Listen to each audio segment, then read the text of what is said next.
Bonjour et bienvenue dans cette nouvelle Open the Boîte dédiée à Aliens Another Glorious Day in the Corps.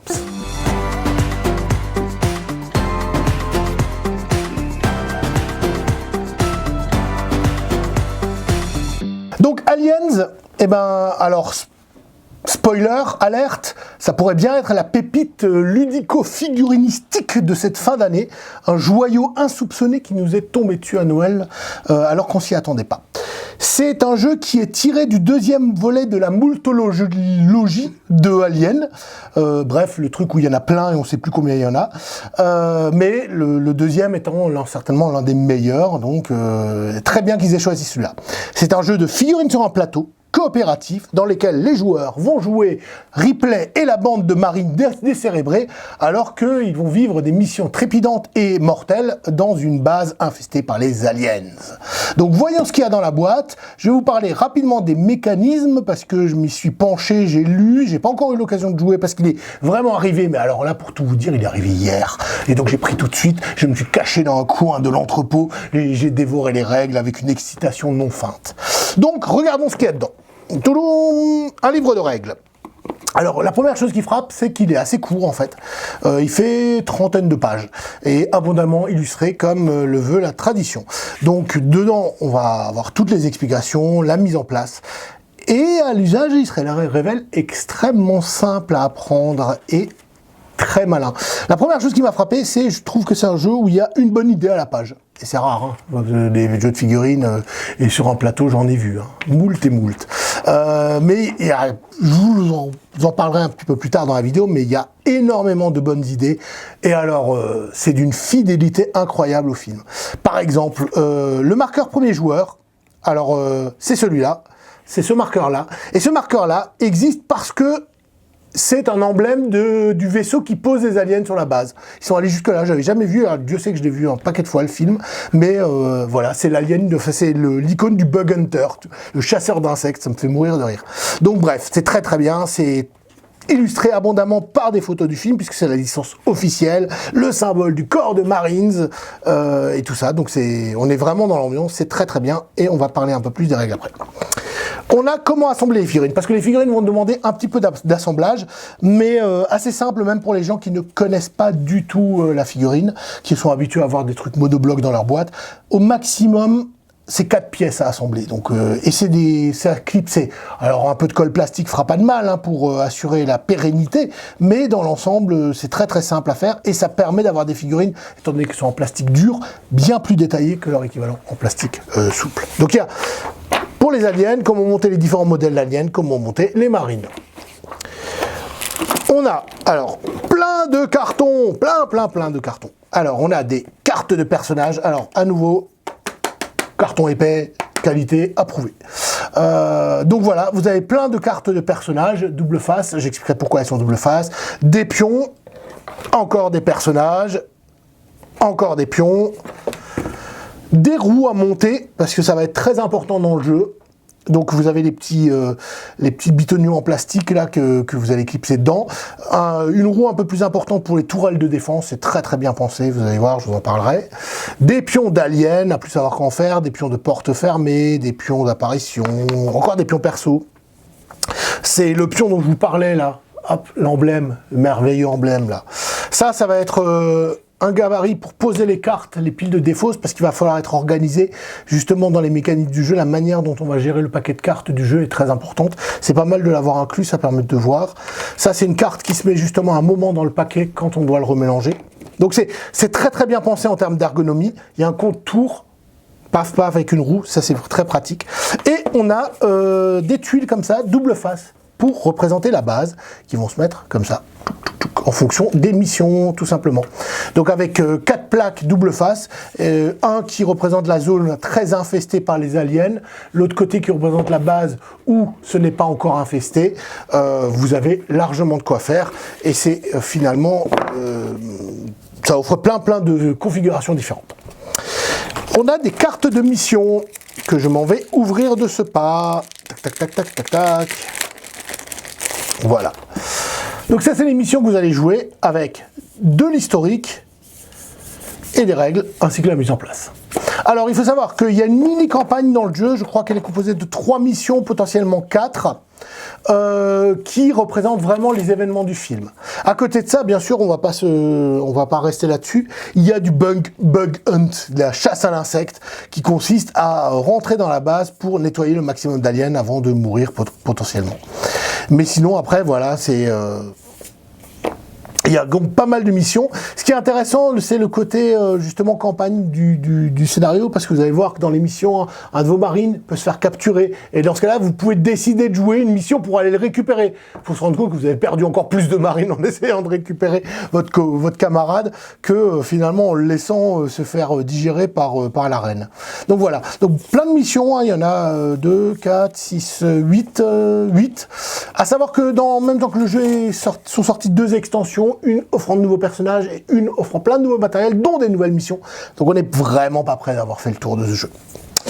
Des figurines, parce qu'on aime ça, les figurines. Donc comme je vous l'ai dit, c'est des grappes noires pour les aliens. Plus vraiment, en fait, ils rendent super bien. Et je pense qu'on n'a même pas trop besoin de les peindre. Là, en fait, je pense à un brossage métallique juste pour faire un peu les grilles sur lesquelles ils progressent. Sinon, c'est très bien. Donc plein d'aliens. Et une plaque de marine. Une grappe de marine avec donc les 7 personnages du jeu. Donc Newt, la gamine qu'on doit aller récupérer. Donc on a 6 marines, dont Ripley, enfin qui n'est pas une marine, 5 marines, Ripley et Newt. Donc la première mission consistant à récupérer cette gamine. Les figurines sont très très bien sculptées. Qu'est-ce qu'on a encore? On a des cartes, moult cartes. Alors, voyons voir comment ça s'ouvre. Oh, on pourrait croire qu'il a préparé sa vidéo. Mais oui, il l'a préparé, bien sûr. Des cartes abondamment illustrées par des photos du film, ainsi que des citations éventuellement du film. Donc il y a les équipements, qui sont les armes du film, le classique M14A Pulse Rifle, les grenades M40, on a un shotgun, il y a aussi les smart guns, les pistolets, les lance-flammes, donc tout ce qu'il faut pour détruire l'alien sous toutes les coutures. De l'équipement haute, la carte, des armures, bref, plein d'équipements, des événements aussi qui viendront après, et plein de choses pour aider les marines. Voilà. It's really reading right, man, look. Donc voilà, avec plein de citations du film, I feel safe already, ouais, c'est bien, c'est très drôle. Donc voilà, comment marche le jeu? Alors on va parler rapidement. Le principe, c'est que vous allez commander l'ensemble des marines dans la mission. Tout le temps, le squad au complet. Simplement, chaque joueur va choisir un des marines qui devient un héros, qui va incarner.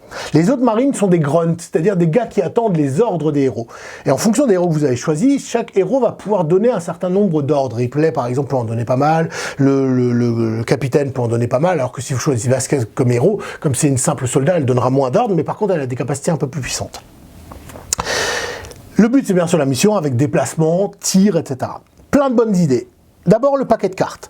En gros, au début, on le mélange et vous pouvez prendre autant d'équipements que vous voulez dans votre paquet de cartes. Tout ce que vous voulez, vous pouvez le prendre. C'est chouette, hein? Sauf qu'il va falloir vous équiper.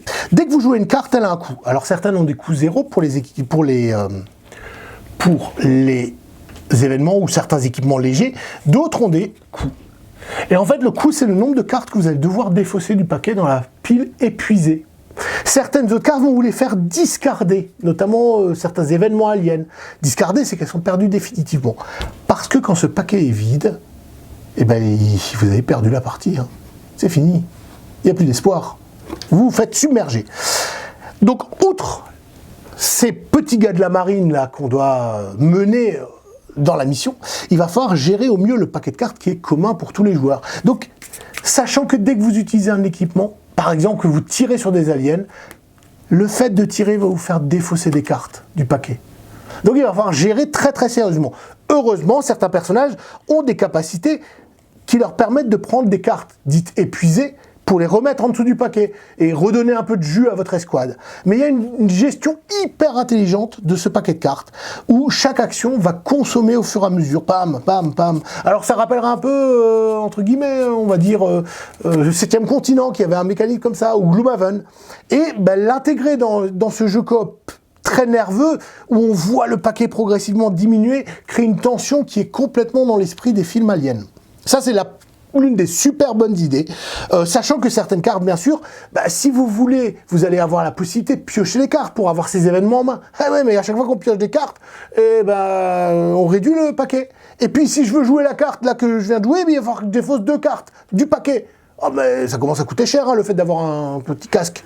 Il a intérêt à me protéger de l'alien. Et bien justement, comment est-ce qu'on tue les aliens? Tuer les aliens, c'est pas très difficile. Chaque personnage a une valeur de tir. On va utiliser les petits dés là qui sont fournis dans le jeu. Hop, on va les voir. Hein. Tac, tac. C'est ces petits dés 10 là. Dés à 10 faces. Donc les Marines, généralement, ont 7 ou 8 en tir. Donc ça, c'est pas mal. Et ben vous lancez. Si vous faites égal ou en dessous, ça c'est un 1, je crois. Oui, c'est un 1. Vous touchez. Et vous tuez un alien. Ah, c'est trop facile. Non, c'est pas si facile que ça.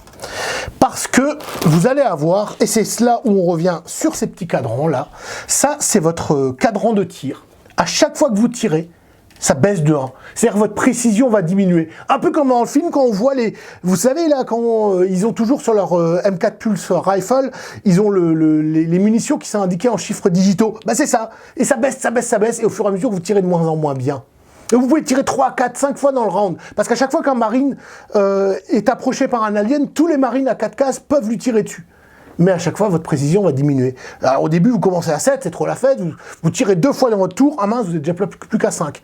Et puis après, un marine arrive durant le tour ennemi, enfin le tour des aliens, paf, vous êtes plus qu'à 4. Et puis ça va encore diminuer.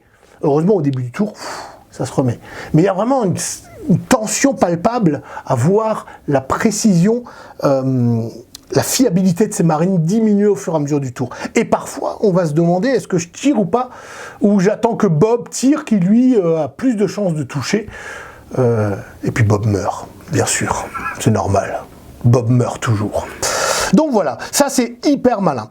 C'est un peu la même chose pour les armes, les munitions de la... Dans certains scénarios, vous allez avoir la mitrailleuse automatique qui tire automatiquement sur les aliens, et là on voit les balles qui disparaissent. Donc on commence bien sûr avec un chargeur plein à 500, puis on descend à 450, 400, 350, 300. Donc elle touche quasiment, elle fauche les aliens, mais au fur et à mesure elle perd plus de munitions. C'est une autre excellente idée d'Aliens, le jeu, et il y en a plein des idées comme ça. Mais ça, le fait que finalement vous soyez assez peu limité dans le nombre de fois où vous allez tirer, mais qu'à chaque fois vous allez perdre la précision. Est-ce que vous tirez plein durant votre tour, mais si un Aliens qui n'était pas prévu débarque, vous allez vous... Ah, bon, il faut que je touche à 3. Parce que quand l'Alien il est près de vous et qu'il vous attaque, vous n'êtes pas bien. Sérieux, vous n'êtes vraiment pas bien. Donc voilà. Enfin, on a quelques cartes qui... résume un peu tout pour les joueurs, hein, c'est les cartes de résumé, on va essayer d'ouvrir, qui vous indiquent, hop, pour chaque joueur, voilà, vous pouvez tout plein jouer, hein, bien sûr, qui vous indique les phases du tour, la phase des Marines d'un côté, qu'est-ce que vous pouvez faire en tant que Marines, la phase d'Alien et la phase de fin de tour. Voici le paquet qui fait venir les nouveaux Aliens. Et donc ce paquet, il est visible de tout le monde, et à la fin de chaque tour, on va piocher la carte du dessus, qui indique où vont venir les nouveaux aliens, qui sont sous forme de blips, un peu comme Space Hulk, c'est-à-dire des marqueurs, on ne sait pas combien d'aliens ça représente. Mais là, il y a mieux. En fait, ils ont un dos selon la dangerosité qui est différent. Et ben en fait, on sait au début du tour, bon, ça devrait être cool à la fin du tour. Et puis, vous changez et vous tombez sur cette carte. Et là, vous savez qu'à la fin du tour, mais ça va vraiment craindre. Et pendant un tour, vous vivez avec la panique de ce truc qui va vous arriver avec des blips partout, le radar qui s'affole, etc. Et ça, c'est une super idée encore. C'est-à-dire que vous avez bien sûr un nombre variable, hein, vous avez voilà très peu, moyen, voire mais trop la fête. Ouais. Et ça permet non seulement de planifier son tour en sachant ce qui va vous arriver à la fin du tour en cours, mais en plus ça ajoute vraiment à l'ambiance du jeu, parce que à chaque fois qu'on révèle une carte, on regarde nécessairement ce qui va arriver le tour d'après, et ça crée une tension, et c'est... si on joue à un jeu Alien, c'est pour qu'il y ait de la tension, pour qu'on se sente sous pression constamment, parce que dans le film, c'est quand même pas une promenade de santé, et on a envie de vivre un peu ça. Donc voilà le contenu de la boîte, hein, vous voyez, c'est quand même bien rempli, c'est pas excessivement cher, vraiment pas même en fait, comme d'habitude avec Gale Force 9. Pour être honnête, les jeux de plateau de Gale Force 9, bon voilà, c'était sympa, ils étaient sympas, rigolos.